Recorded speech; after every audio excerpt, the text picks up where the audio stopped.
Hello po sa inyong lahat mga ka-crypto. Ako po si Pinoy Crypto Trader at sa video na ito ay atin pong pag-uusapan ang tungkol dito sa isang forecast ng isang analyst kay Shiba Inu kung saan ay may posibilidad daw pong aakyat ng 118% ang presyo ni Shiba Inu. At ayan, bago po tayo magpatuloy ay nais ko po munang bigyang linaw ang aking disclaimer kung saan ang nilalaman po ng video na ito ay hindi po ito isang financial advice. For education and information purposes lamang po ang layunin nito. Maliban po dito ay nais ko na rin pong magbigay babala na wala pong kahit anumang group chat ang Pinoy Crypto Trader. Ayan, ang sabi rito ay according to prominent crypto analyst Ali Martinez, Shiba Inu could see a potential rally soon. Ayan, si Ginoong Ali Martinez po ang siyang naglabas ng kanyang analyst dito. At sabi niya rito ay meron daw po siyang nakikita na may parang may potential daw po si Shiba Inu na magkakaroon ng price rally. At mukhang malapit na itong maganap. Martinez points to SHIB's TD sequential which flash a buy signal on the weekly chart. Ayan, nakita meron daw po kasi siyang nakita na buy signal na inilabas ng kanyang TD sequential na indicator. Ayan, lumabas po yan sa kanyang weekly chart time frame. According to Martinez, the popular meme coin has rallied 118% and 71% in the previous two bullish turns from this indicator. Ayan.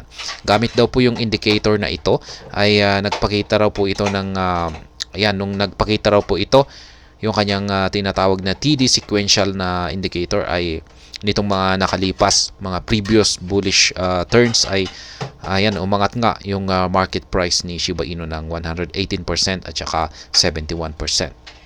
Yan. Makikita po natin yan mamaya sa kanyang chart kasi ipapakita naman po niya yung kanyang chart dito mamaya. The crypto analyst further states given the infrequency yet precision of such signals, it's pivotal moment to keep an eye on SHIB. Ayan, ito po yung kanyang actual na post dito sa kanyang X handle.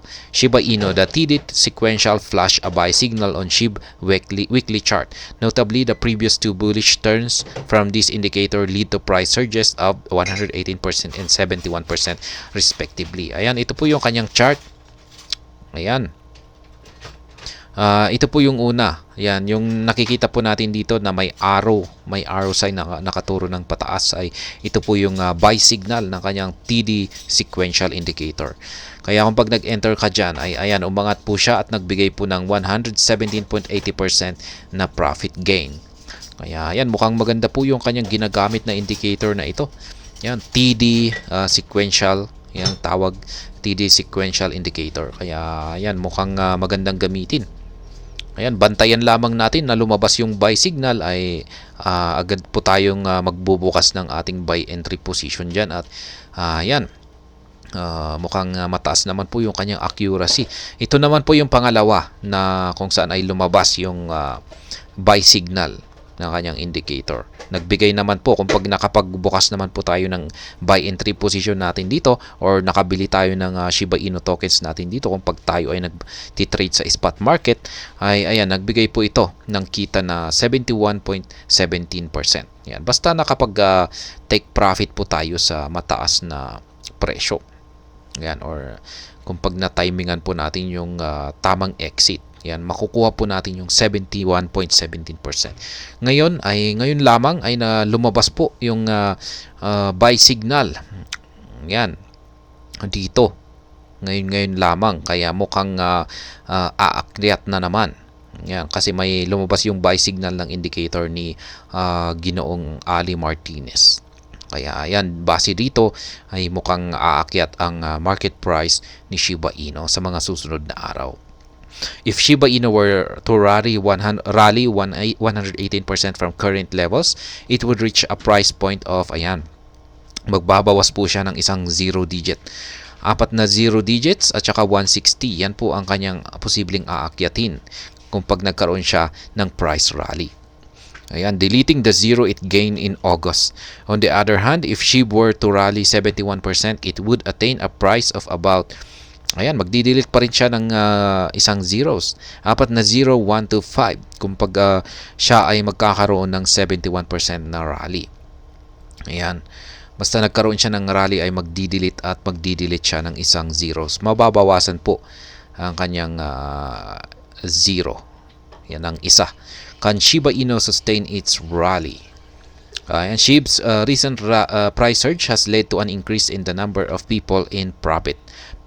Ayan. Kasi umangat po ang presyo ni Shiba Inu, kaya may mga ilang investors ang nagsasaya na ngayon kasi nakikita nila na yung kanilang investment dito kay Shiba Inu ay yan, naglalabas na po or nagpapakita po ng kita. According to the data on Into the Block, the number of SHIB holders in profit has increased by 12.62%. Yan na po yung percentage ng mga SHIB holders na nakikita nila may profit na. Yan. However, 86% of holders are still at a loss, while only 12% are in the money. Ayan, Into the Block data also shows that large transactions have fallen by 1.11%. The drop in large transactions could be bearish developments as large wallets hold 78% of SHIB's supply.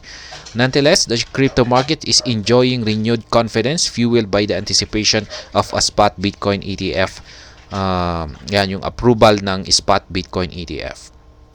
Yan na nagkaroon daw ng renewal ang crypto market, or mukhang parang ito ay tataas or magkakaroon tayo ng bullish market or bullish or aangat yung lahat ng mga presyo ng mga cryptocurrencies. Dulot po yan ng inaasahan na approval ng spot Bitcoin ETF. The surge has led to BTC reaching a nearly new yearly high, briefing surpassing the 34K mark. If BTC can continue its bullish trajectory, other projects such as Shiba Inu might also continue to rally. However, whether the rally sustains itself is yet to be seen. Ayan, sabi rito kung pag magpapatuloy lamang daw po sa pag-angat or pag-akyat sa presyo, yan, si BTC, ay ganoon din po ang ibang mga cryptocurrencies. At kasama na po dyan si Shiba Inu. Kaya yan. Yan po, parang ibig sabihin po dito sa madaling salita ay si Bitcoin po talaga ang nagpapagalaw sa lahat ng mga cryptocurrencies sa ngayon. Kaya yan, kapag umaakyat si Bitcoin ay nagsisiakyatan din po ang lahat ng mga cryptocurrencies. Kaya yan, parang isa na rin po yan na inaasahan ng lahat ng mga investors. Yan, yung pag-angat ni Shiba Inu. At ayan, hanggang dito na lamang po tayo sa video na ito. Sana po ay inyong nagustuhan ang aking paliwanag dito. Kung inyo po itong nagustuhan ay pakiclick lamang po ang like button nito. Para naman po sa mga bago lamang dito, kayo po ay aking inaanyayahan para mag-subscribe. Pakiclick na rin po ang bell icon nito dahil ito po ang siyang magsisilbing notification nito sa mga bago kong videos na akin pong ina-upload sa aking YouTube channel na ito. Marami pong salamat sa panunood. Ingat po tayo lagi. At God bless po sa ating lahat.